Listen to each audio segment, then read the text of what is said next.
Okay, so this is what we're going to make. Really fun, super quick. Okay, so what you are going to need is a plate of some size. Now my plate, this is the same size that I did for the pot stand as well, which I did a couple of weeks ago. It is, I think it's 8¼ inches across, which is around about 20 centimeters. You don't have to do it the same size, but a similar size is quite good. It's quite a good size. And then what you're going to want to do, let me pop that out of the way, my handy Teflon sheet, which I'm never without. You're going to want to cut 2 circles at that measurement. Okay, so 8¼ again, you can make them bigger, totally fine, but mine are 8¼ or 20 centimeters across. So you're going to want 2 of those. I have not interfaced these. You can interface them if you want to, but you don't need to, okay, which is always good, isn't it? So no interfacing on the 2 outer circles. It's worth noting as well that one you will see, the other one will get covered up with the slots. So you know, if you want to fussy cut one like I have here, then great, and then the other one can just be whichever bit of the fabric kind of thing. You're also going to need a circle of Decaville, I was going to say any Decaville. I've used Decaville Light, but you can use any Decaville. You can use Decaville Heavy. Really, it doesn't matter. We're not going to be turning it with the Decaville inside, okay? This is to give it a bit of structure, but it doesn't have to be super strong. Okay, so I've just got 1 layer of Decaville Light. And then I have got 3 rectangles. Oops, let me pull that down a bit. I've got 3 rectangles. You can see I've pressed a couple of them to prep, but I'll show you what I'm going to do with that. And these are going to be 8¼ inches wide, or 20 centimeters wide, and they're going to be 5 3/8 high or 14 centimeters high. I will pop a list of these measurements in the description as well. Okay, so you want 3 of those, and these are interfaced, and I have used a non-woven or your regular weight medium interfacing. I always use the Velisaline F220. Okay. So what we're going to do, first thing we're going to do is we're going to grab one of our rectangles, okay, and we are going to mark on 3/8 of an inch or 1 centimeter along each of those long edges.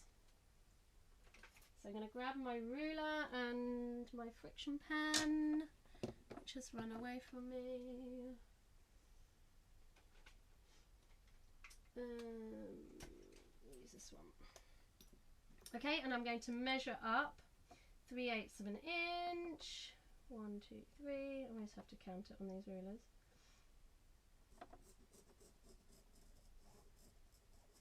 Okay. You just want to make the marks so that you can see them. I'm using a friction pen because then, obviously, any luck, it will go away. But honestly, you're not going to see these lines. You're not even going to see the other side of the fabric, kind of thing. So if it does go through, it's not the end of the world. Okay, so then we are going to press that line up.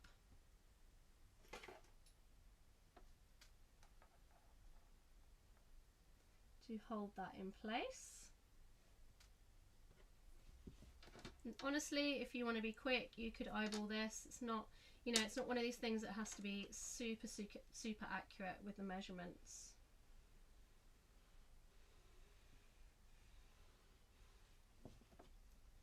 Turn it around and fold up that other long edge.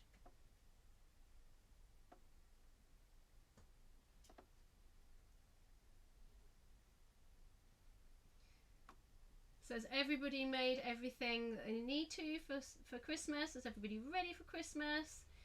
Everybody done their wrapping and all of that good stuff?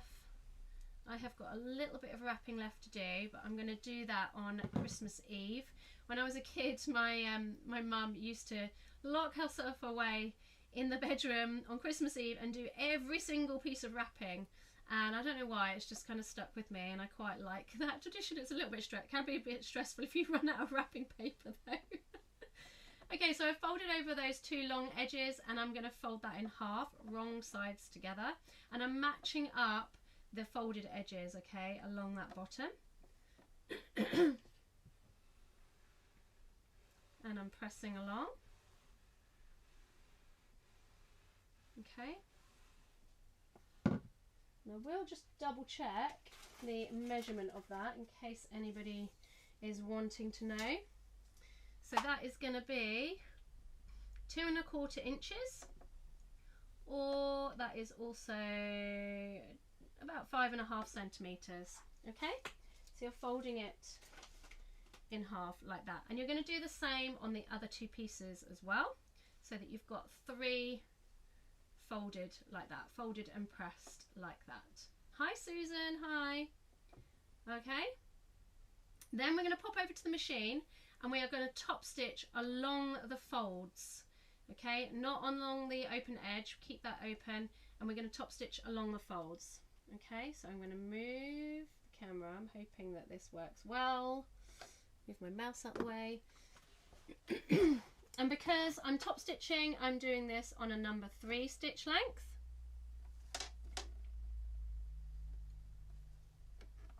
I'm going to use the edge of my foot, the edge of the open bit of the foot as the edge of my fabric. I have got mine set over a minute, the needle, so I'm going to place that back so it's not quite so close to the edge. And I'm going to stitch along that edge. Now, because I've got a walking foot, I don't need to pin it in place. If you haven't got a walking foot, I would probably put a couple of pins in just to help that, because we really want to make sure that this edge stays nice and together.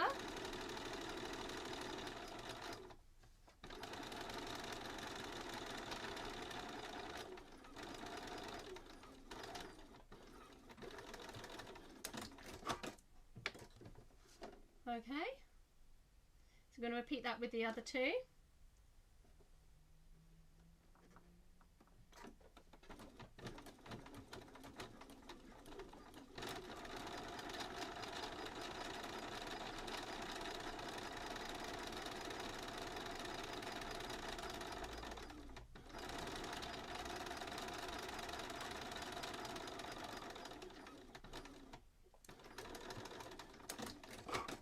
Do me a favour, if you're watching this, please do hit that like button, because that really helps other people to find this video as well. Hi Stacey, hello, just got here. That time isn't behaving still. Oh no.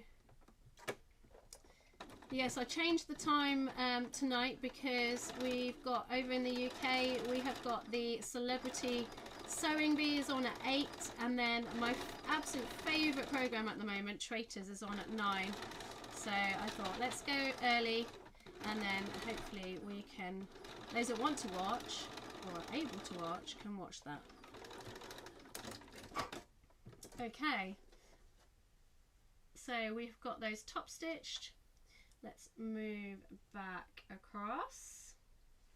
Next we're going to get one of our circles, and this is the circle that you haven't fussy cut. Okay, I'm just going to give that a quick press because I can see there's a crease in there while I'm seeing that with my iron. This fabric I bought in America, I think about 8 years ago.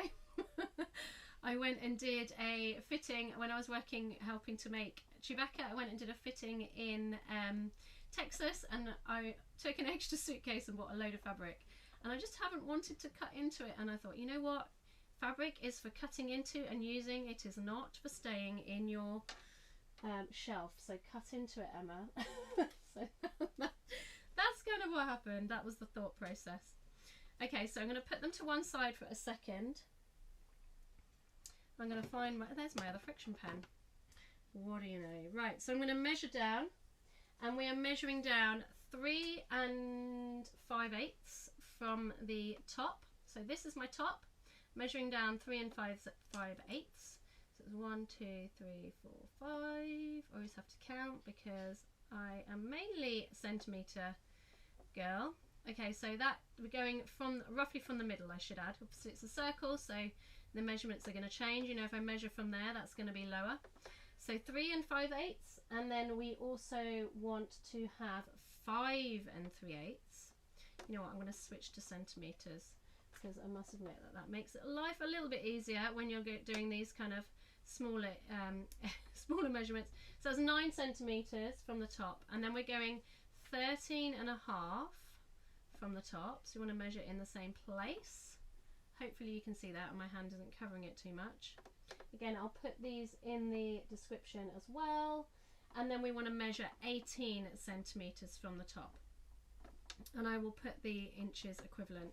So we've got 3 5/8 or 9 centimetres from the top. We've got 5 3/8 or 13 1/2 centimetres from the top. And we've got 7 1/8 or 18 centimetres from the top. Okay? Then we're going to get a ruler.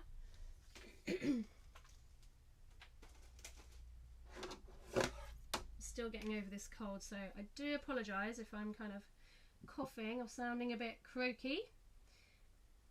Okay, and we're going to make a line with our friction pen. This is when it helps if you've got any kind of pattern on there that you can follow. Hi Susan, hi. Oh, it's moving too fast, Stacey. I know, it's going far too fast. Susan says it's 2:24 here in Pittsburgh. I got out of work early and I finally caught you live. Oh, thank you so much, Susan. Nick says it's lagging. Oh no. Hopefully it's going to get a bit better. Apologies if it's lagging. There's not much I can do about that, I'm afraid. Okay, so I'm drawing those lines on. I've got those 3 lines with my friction pen. Okay, and I'm going to then lay on the slots that we cut and stitched earlier. I'm going to have the light at the top, the dark at the bottom, and the patterned in the middle. It's kind of a bit sad that I'm covering up her face, but that's okay.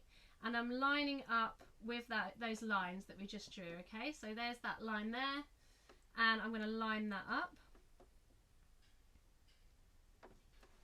Okay, and then I'm going to stitch that on the machine, and I'm going to top stitch that with a 3 stitch length all the way along that bottom edge. I could have stitched it and then turned it through, but I thought, you know what, let's skip a step. We don't need to do these extra steps if we don't need to. And if it's quicker, it's all good, isn't it? You're never going to see this anyway, but by doing the fold beforehand, you know, it helps. I'm also making sure that there's enough overhang at each end. Okay, that's really important. You don't want to cut or stitch it on so that it's too short on one end. You need that to go right the way across. It doesn't matter if it's slightly short, because obviously that's going to be in the seam allowance.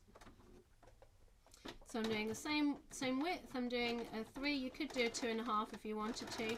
This is all out of quilting cotton as well, quilting cotton weight. So you can use any cotton really. Hopefully it's not lagging too much and that you're able to watch it. It's saying I've got excellent connection, so I don't know what it's talking about. So I'm really sorry about that. Cast off. And then we're going to do the same. We're going to place on those other 2 as we go down in exactly the same way. Matching it up with the line that we drew earlier. Making sure there's equal overhang on each end. It's pretty much in the middle.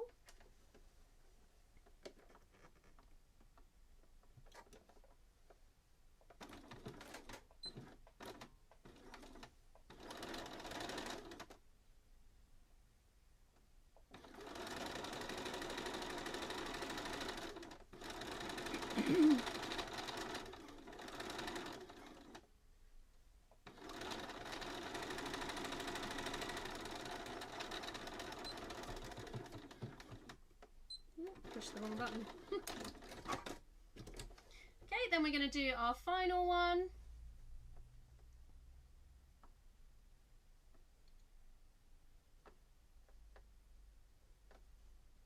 Lining up with that bottom line that we drew earlier. Again, making sure that the there's enough to cover over the edge or go all the way across that circle.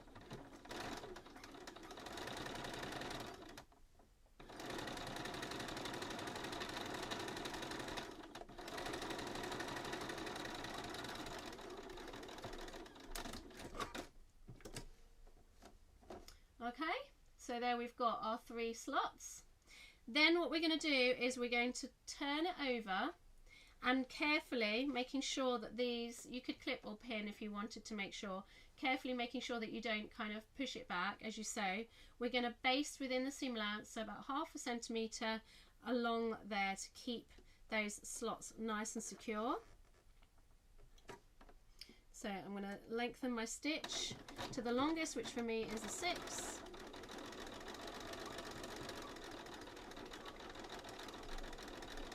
Again, this is why I use a walking foot all the time. Never take my walking foot off if I can help it. It just keeps everything nice and secure, makes things faster and easier.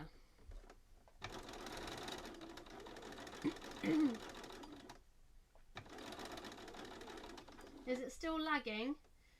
Hopefully not. I do apologise if it is. Okay, so there we've got our slots all sewn down. I'm going to pop over to the table and I'm going to go around, I'm going to cut off the excess of those strips. So I'm going to turn it over and I'm going to cut along the, so you can see, that would be helpful, wouldn't it? Along the edge of that circle.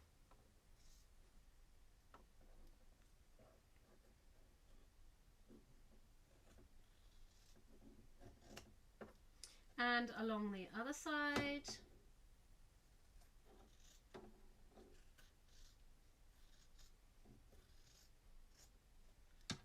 Okay, get rid of that.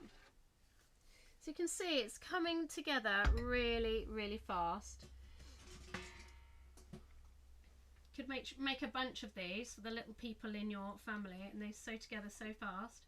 Right, then we've got our right side out, our right side up of the front of our card holder, plain card holder, and then we're going to place the slot side that we've just stitched right side down. We're going to make sure that the print is the right way up if you've got a directional print. Okay, and then what we're going to do is we're going to sew all the way around. You can clip it if you want to, and we're going to sew all the way around, but we're going to leave that bottom edge, which is the edge with the lowest card slot on it. We're going to leave that open. Okay, so we're going to stitch just past that kind of what do we call it, like the slots either side, and that's probably about a 3-inch opening. Okay, we're going to leave that open and we're stitching with a 3/8 of an inch or 1 centimetre seam allowance. Okay, so I'm going to pop that over to the machine and then I will move the camera in 1 second. Hello, Red Rocking Bird. Hello, hello, Sarah. Thank you for coming. Right, so I'm going to move my needle over to so that it's 1 centimetre or 3/8 of an inch from the edge of the foot. Much easier to follow the edge of the foot than to not.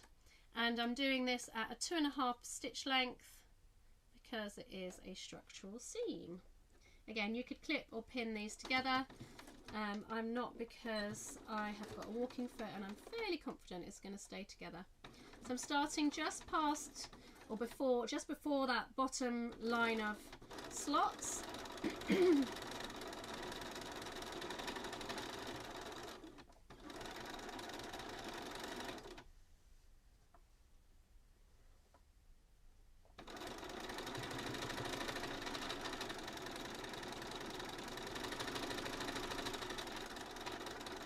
My poor machine desperately needs a service.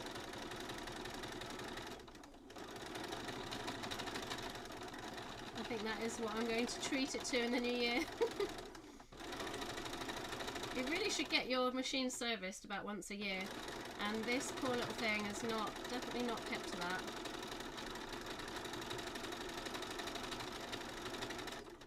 Okay, Okay, so I'm going to finish just past that bottom line of slots.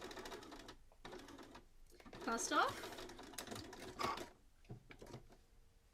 Okay, then I'm going to move back across. And what we're going to do then, I'm going to get my other scissors because I've discovered that these were in the Prim Advent Calendar, which if you haven't watched is over on my channel. And these are actually really good scissors. I'm really liking them. They're great for small work, but they're also great for things like this where you need to get through a few layers.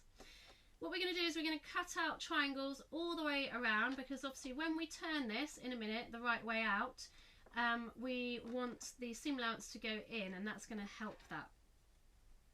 So we're going to cut in there. It doesn't matter if we cut through the basting stitches, we don't need those anymore. You know what I'm going to do is I'm just going to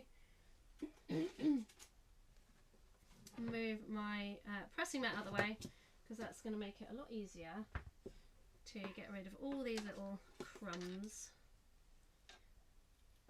So you want to make sure that you do not cut your structural seam, because obviously that's not going to be good. And we're cutting through the basting stitches, no problem, and we just carry on, around we go. You can do it like this, where you go cut and then cut, but I do find sometimes you can go a little bit close to your stitches. So doing it this way, I found it to be the quickest and easiest way. So you cut almost to those stitches and then you turn it and cut it like that. So you're kind of biting a piece out. I don't know if that's the right expression, but anyway.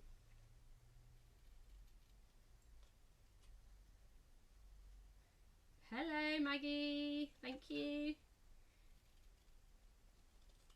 Yeah, my little one, already I showed her the prototype and she was like, yeah, this is amazing, because when we play cards, Uno and all that kind of stuff, bless her, she does struggle a bit. So her and her little best friend, who I'm pretty sure won't be watching this, will be getting the other one. So then they can play together, which will be cute. So keep going round, taking out that seam allowance. This is the bit that takes the time, but once you've done this, we are on the home stretch.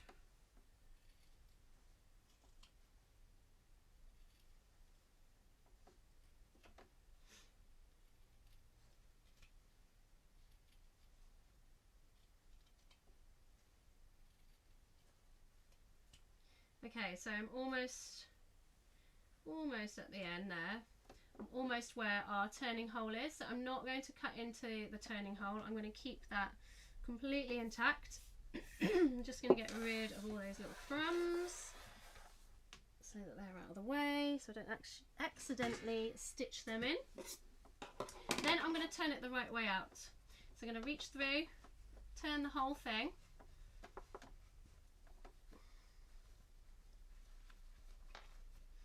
And I've got a little hand, so I'm able to get my hand in there, but hopefully you're able to do the same. Okay, push it all the way out. And I'm going to grab my pressing mat so that I can press that, so that it's really nice and crisp.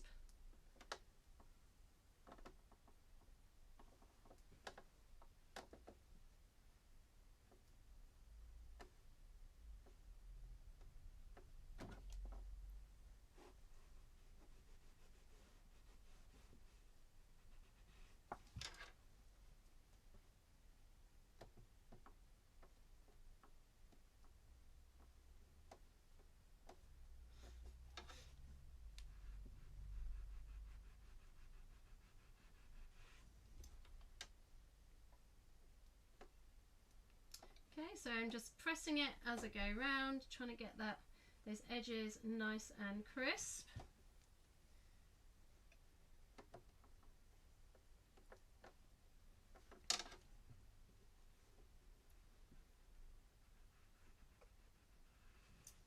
Okay, then when it comes to the turning hole, as you can see, it's looking a bit strange at the minute, so we're going to do that in a little bit when we get to do pressing in the Decaville. So the Decaville is the same size as your plate that you used, or your circle that you used, but it has a, what is it, half an inch, let me just check, yeah, half an inch taken off, which is about 1¼ centimetres. Okay, so I've cut off and made it smaller all the way around, and the way that I did that is I just laid on my ruler, and obviously you can find a slightly smaller circle. I love the iron, it looks just like a mouse. I know, it's really cute, isn't it? It's from, I got this one from Sewing Street, but it's from, it's made by the Quilted Bear. And if you buy it on Sewing Street, I know you're not in the UK, Stacey, but for those that are, it comes in a really lovely travel pouch as well.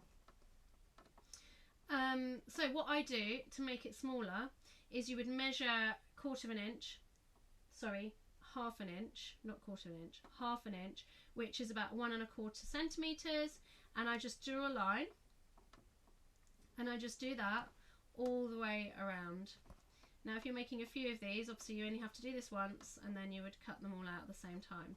Okay, now I've already done that, so I'm not going to go all the way around, but you get the idea. Then you can cut it out so that it's exactly half an inch all the way around smaller.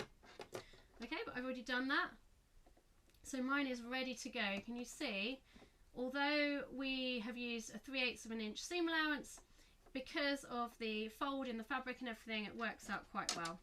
Okay, so we're going to put that Decaville inside, and we want to put it so that the fusible glue, the shiny side, is facing the outside or the front. Okay, you don't have to use Decaville. You could use a bit of cardboard, you could use a bit of plastic, but I would say we are going to top stitch it, so you're going to want to use something that you can sew through. However, you don't have to top stitch, you don't have to do this the final stage. You could just hand stitch that closed if you wanted to use something sturdier. But if you've got Decaville, it doesn't take up too much, so I would say go for that, but you do you, whatever you've got to hand. Okay, so you want to place that in. This is a little bit of a kind of fiddle as you get it all worked out, but it isn't too tricky. And you want to make it so that the seam allowance, can you see it's peeking through there? This cotton is a little bit thin. You want to make sure that the seam allowance is on facing the slot side. Okay, so you're just going to give it a bit of a wiggle. And you could put the Decaville in, you know, you could fuse it first to it if you wanted to. That would eliminate this step, but I kind of find that it's harder to turn it when it's got the Decaville on there, and you can get a little bit of bubbling sometimes, that kind of thing, if you're turning it into a tight area. So again, the Decaville is glue side towards the outer.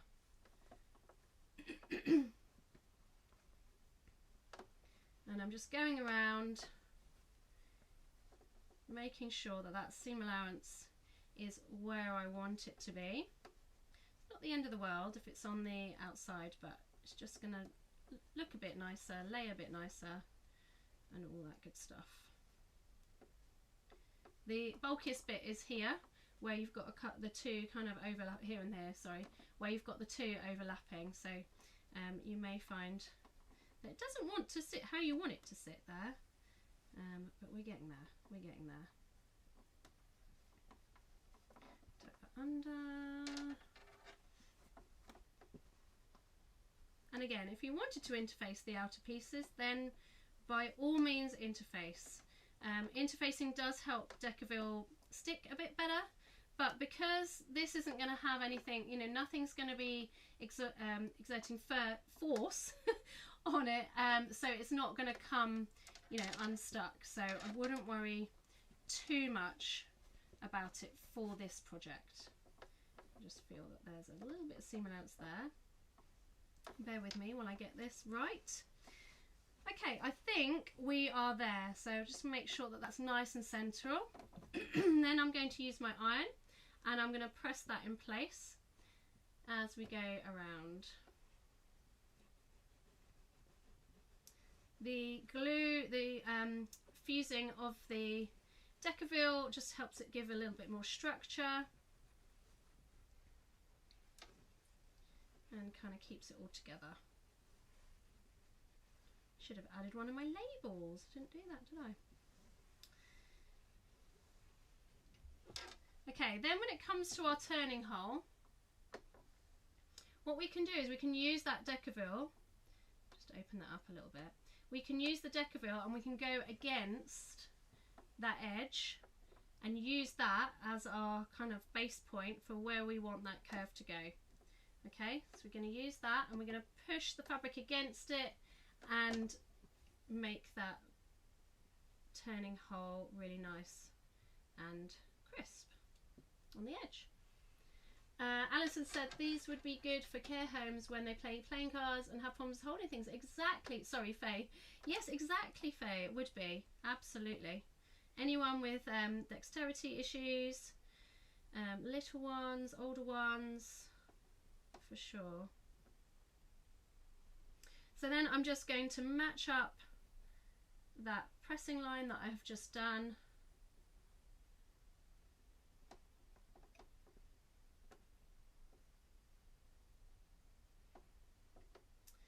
And get that as crisp as I can.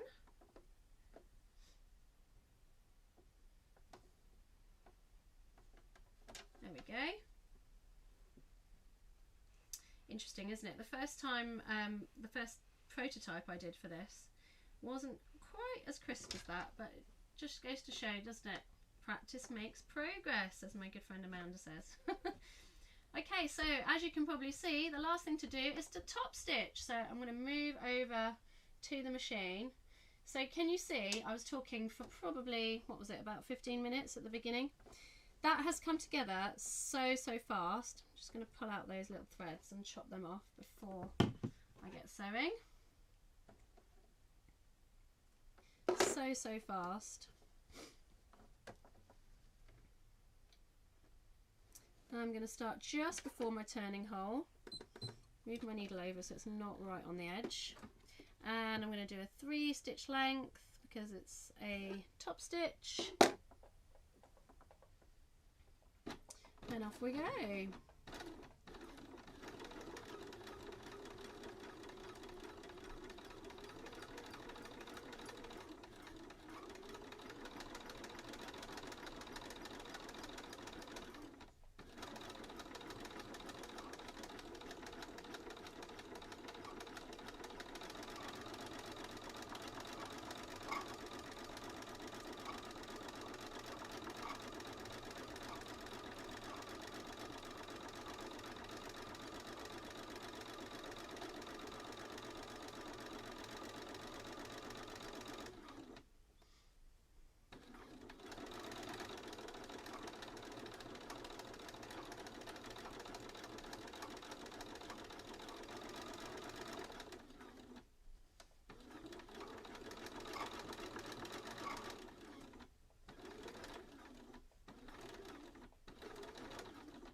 While I'm stitching this, just a reminder that over in the Facebook group we're having a community champion competition. So on probably on New Year's Eve I'm going to go live and I'm going to announce the winner for that. And if you are able to join me, I'll put up the timings of that soon. If you're able to join me, I've decided that I'm going to do some extra goodies for those that are live as well. So I will let you know about that over in the Facebook group. So there you go. Super fast, super quick. Let's grab my cards again. Ooh. And you can use that for your cards and they just slot in the top. Thank you so much for watching. I really hope that you've loved this tutorial and that you find it useful, especially over the holiday season. I know that I'm going to be making up a few of these for the little ones in my life. Super useful. As you can see, you know, you can hold it one-handed and you know, they don't have to worry about showing anyone because it's not so stiff. You can fold it around if you want to be a bit more discreet as well.